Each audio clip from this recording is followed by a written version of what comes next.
Hello, and welcome to the Mondovi line.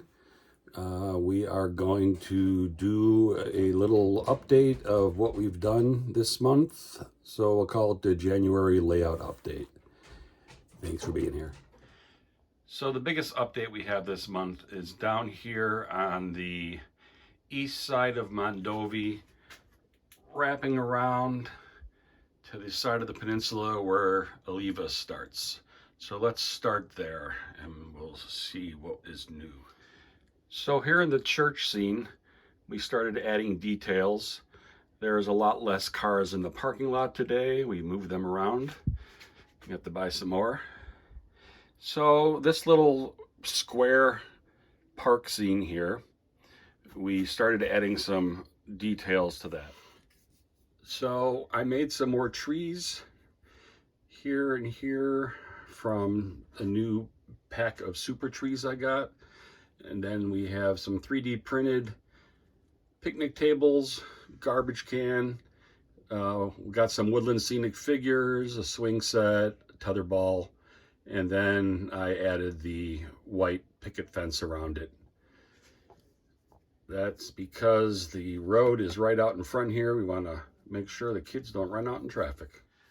I had taken down this scene of the Fund Brothers sawmill here in Mondovi, and I started adding things back in. We have the sawmill here and piles of logs to be made into ties, and we have some already cut out railroad ties sitting here ready to load in gondolas. We added a little office building here. So this is going to be detailed right now. It's just there for operations. In my last video, I showed some of this. We made a Main Street scene for Mondovi, and I added these grass and red flowers around the edge of it. Made some more super trees, some small ones here, and added some of these JTT pine trees in.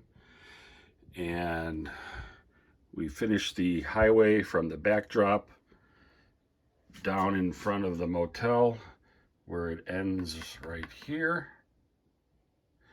And this is using golden molding paste, then crackle paste, and a bunch of model air paint stains.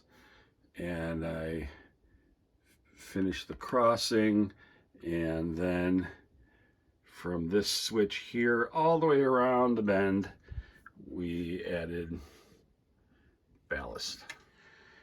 One of the big things I did was I put in a little pond here. So this is a area cut in and sealed in the foam. Then it was painted olive green in the center. The edges had been stained with 3 colors of model air paint.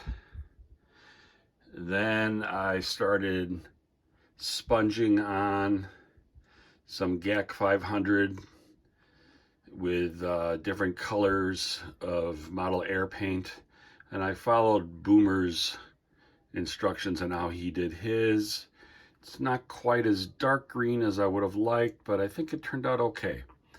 And then I added sand in the shoreline and a 3D printed pier and some rowboats and fishermen. And I'm gonna continue adding shrubbery all the way around this side of the lake, all the way across on this side of the tracks. And if I bend around toward Oliva a bit, we have the Grandview Lodge Motel. This is based on the motel and resort that my parents owned in Chautauqua, Wisconsin, but we moved it here to Mondovi, 60 or 70 miles away. And so I had added a parking lot here. This is a Walther's building, some JTT pine trees, and a whole bunch of different size super trees. And the sign I made using the sign that came in the Walther's kit, but these are printed out from the sign of my parents' original motel. We made a bunch of shrubs out front here from sisal twine, and the whole thing is up on top of a 1-inch elevated made from foam. You can see the road's going to come off the highway and kind of go up the hill there through the office of the motel and into the parking lot.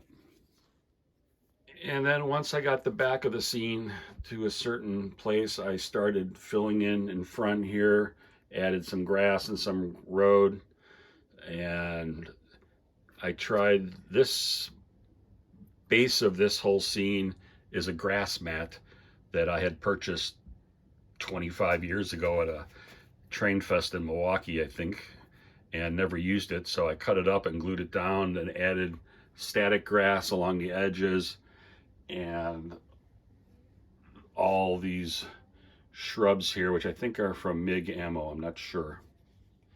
Actually, they're from AK. So I added these shrubs from AK, and I have a few more packages of them that I'm going to use around the back of the lake. And we added a billboard through some of the vehicles down here, and this is as far as the scene has gotten so far. This is Oliva, which is about 12 feet down the peninsula. So one of the things I like to do is help set the era.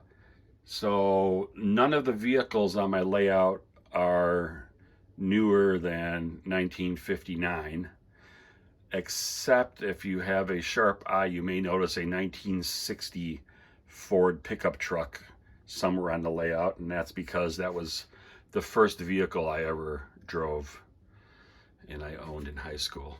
So you can see these are all 1940s, 1950s cars, and that kind of sets the scene, as do the signage and other clues. But I ran across this billboard. So this is from the 1960 election. So I figured it would be out here in 1959. I was corrected by a friend of mine that I found out that Kennedy didn't pick Johnson until after the primary in 1960, but we're just going to go with it. And then later on, when the highway wraps into Oliva, we'll have the Richard Nixon Henry Cabot Lodge billboard on the, of course, the right side of the highway. So we'll have both. So it gives us the 1960 and earlier era. So over here in Strum, I put together a wigwag from Sioux parts and added some signage from scale signs. And I'm going to have I have a second wigwag I haven't built yet that's going to go on this side of the tracks, as if the cars are coming from the other direction. The other thing you may notice now is that I have put switch stands. So here's one. You got one right here in front and in back. So I use the tall targets for the mainline switches, and for all the spurs I use the short targets. And these are all from Wallace Locomotive Works. Very, very nice people to work with. And he specially made me these tall targets based on ones that he made for Tim Garland at the Seaboard Central. And no, they're not Chicago Northwestern prototypes, but for now they're there, so I have them in the scene when I'm taking pictures. And as I find somebody that can make me Chicago Northwestern, Chicago, St. Paul, Minneapolis, and Omaha prototype stands, I'll replace them in time. One other thing I did is I bought whistle post signs from Scale Signs, and I put whistle post signs on places approaching crossings, approaching the highway, pretty much everywhere. And then here's Osseo. You see that I have a crossbuck here that I had put in a long time ago. Those are from Scale Signs. I have those in many places in the layout, but I never put the opposite one in, even though you're only going to see the back of it. So I bought another few sets from Scale Signs and put the opposite side of the highway crossbucks in.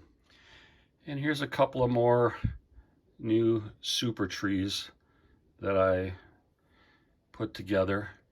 I gotta tell you, the latest set of super trees that I got, it sat for 3 weeks in customs, and it took another 2 weeks to get here, and they are so dry that they just break by touching them, and they are so bent up and clumped together that even trying to take them apart caused most of them to break.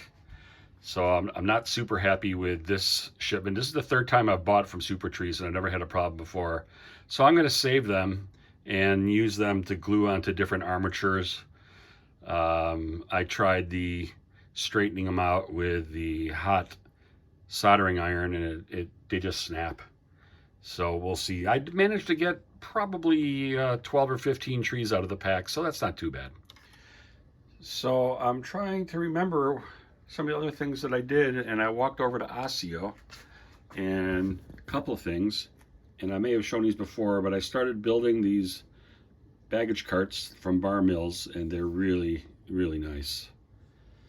And I got a couple of those built, but this is the LCL platform and the team track, and I moved it 6 inches from left to right. So when I park the caboose and the LCL boxcar here, there's room for 3 40-foot boxcars in front of those, so I can cut them off the train and have a little more room while I'm switching around.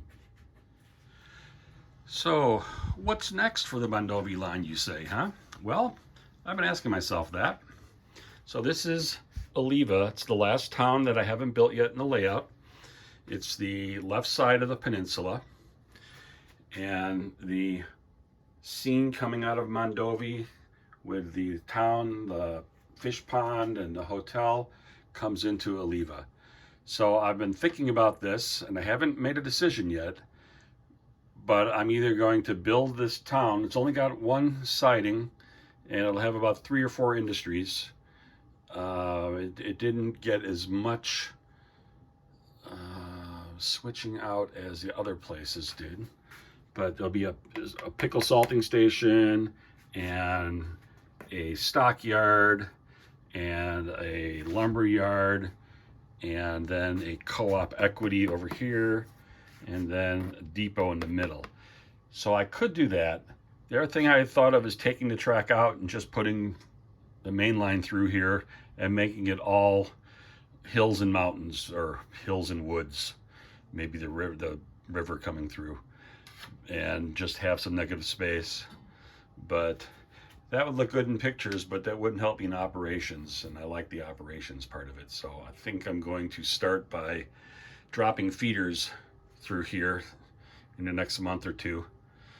And as I drop the feeders in and start scenery in here, and I have a depot to build, and I have a couple other structures to build for in here, and Oliva will go as far as the end of the peninsula here. So that's about 4, 8, maybe 10 or 12 feet for Oliva.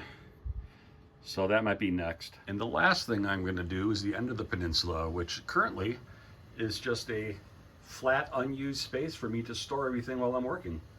And that's going to be a trestle bridge right here in the middle, and the Beef River coming into it and then disappearing behind a whole stand of trees. Probably the hill and trees will be maybe a foot high here, so a view block on both sides. I currently have a piece of foam board just standing up there to get used to not looking down to town from the end. That's going to be towards the end of what I'm doing. So thank you for coming by, and following where I am with the Mondovi line. I'd appreciate it if you hit that subscribe button, leave comments, hit like, share if you'd like.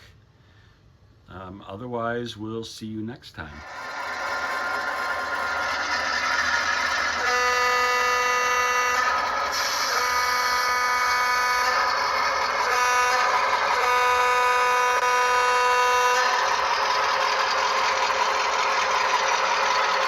There's a train coming through Osseo. Good timing.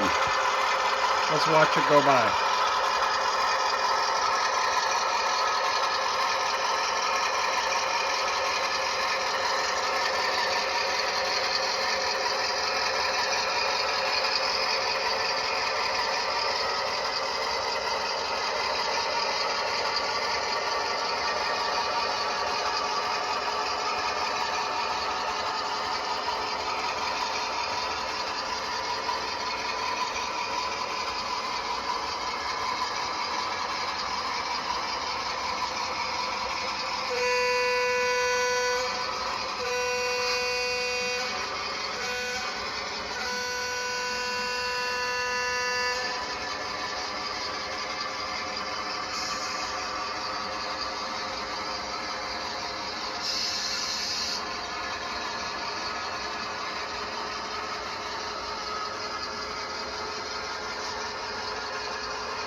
And Kylie says hello and highball.